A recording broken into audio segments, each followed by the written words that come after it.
Patuloy ang mga huling paghahanda ng pamunuan ng Holy Rosary Parish sa Angeles City para sa nakatakdang solemn proclamation ng simbahan bilang minor basilica sa darating na Miyerkules, June 10. Nagpulong ang ad hoc committee na binubuo ng mga pari, Parish Pastoral Council, church ministries at volunteers upang plansahin ang mga detalye para sa ikatatagumpay ng makasaysayang aktibidad. Ayon kay Father Gian Sagum, chairman ng ad hoc committee, tinitiyak nila na magiging maayos at bukas para sa lahat ng mananampalataya ang pagdiriwang. We have been planning for this day to be as much as possible, to be more inclusive as much as possible, karing mas marakalataong balo tamong bisa makisan metong, kalulo, makwalta from all sectors of society. Expectamo pong mamanyatangla, even from the highest officials to the ordinary people. Very welcome tamo pong datang kaya pong daratang solemn proclamation na po ning kakatamong minor basilica. Kaugnay nito, naglatag na ng mga hakbang ang organizing committee at mga katuwang na ahensya para sa pagsasaayos ng trapiko. May tinalaga na ring free parking area sa paligid ng simbahan. Expectamo po ing dakal po misarang dalan, may ka road diversions tamo po. Pero most specifically, imo pong misarang dalan is inimo pong makuya da dalan king harap na po ning kikatamo pong minor basilica and then maging one way po itang San Jose Road.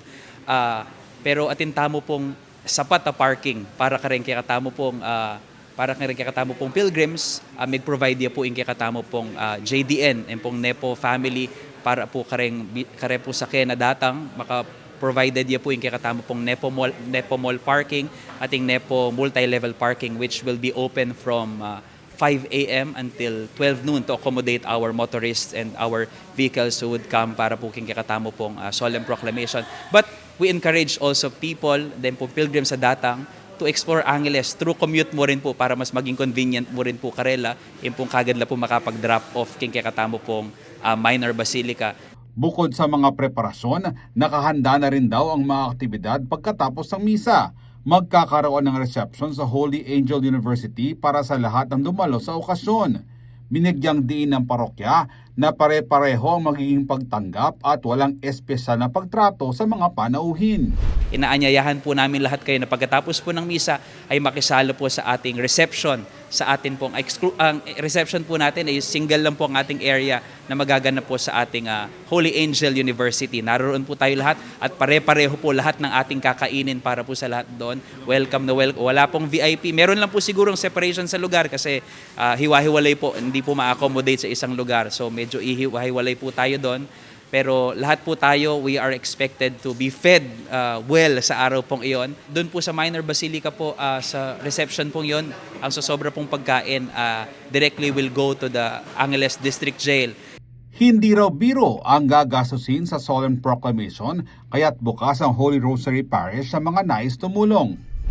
Welcome po tayong tumanggap ng donations at sa mga avenues po na nakapost po sa ating mga Facebook pages, ang ating Pisamban Maragul Facebook page, official Facebook page, at napagkasunduan po namin since the beginning of our planning, bago pa po dumating itong decree na ito na hinihintay natin since last year. Ayon kay Father Sagum, anumang matitirang pondo ay ilalaan sa iba't ibang pastoral at social outreach programs ng parokya para sa marginalized sectors. Napagkasunduan po that all of the remainders, at yun po ang pinagsusumikapan natin, na lahat po ng sosobra at lahat po ng malilikom pagkatapos po ng preparation ng minor basilicang ito will all go directly to all the pastoral programs for the least, for the poorest of the poor ng ating pong komunidad, ang mga programa po ng ating minor basilica for the prisoners, for educational assistance, for our scholars, for the deaf and mute community, for the IP communities, para po sa mga poorest of the poor. Yan po ang paggagamitan po natin sa ating mga malilikom na pondo sa ating pong solemn proclamation.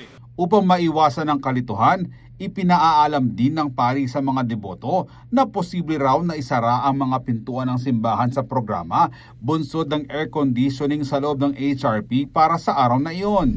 We are planning to accommodate as many people as possible sa loob po ng simbahan, pero para po sa kanilang convenience, we are expecting to have an air conditioning system, at least for that day, a temporary air conditioning system para po ma-accommodate. Pero wag po kayo mag-alala because kung di man po kayo ma-accommodate sa loob ng simbahan, we will be providing at least 1,200 chairs with dome tent doon po sa labas ng ating simbahan sa Santo Entierro Street with 2 LED walls, with sapat pong air coolers doon po and a good sound system po doon sa labas so that everyone will be welcome, even the PWDs will be welcome at meron po silang exclusive place sa loob po ng ating simbahan.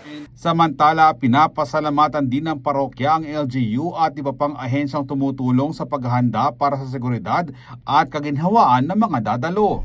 Sila po talaga nag-i-initiate even sa ating mga meetings, sila pa po nagre-remind sa atin tungkol po sa ating security, sa convenience sa mga tao, sa traffic at nagpapasalamat po kami lalong-lalo na sa ating City Mayor, si Mayor John Lazatin, sa ating Tourism Office, City Information Office, sa ating Police, sa ating ACDO at lahat po sa kanila. Maraming salamat po for ngayon pa lang po, medyo ilang araw pa pero kinakabahan na pero nagpapasalamat dahil napakarami pong tumutulong. Nakatakdang magsimula ang misa para sa solemn proclamation ng HRP upang maging minor basilica and parish of Our Lady of the Most Holy Rosary sa ganap na alas 9 ng umaga sa June 10. Para sa mga nagnanais sumalo, maaaring bisitahin ang official Facebook page ng Holy Rosary Parish, Pisamban, Maragul para sa karagdagang impormasyon at gabay.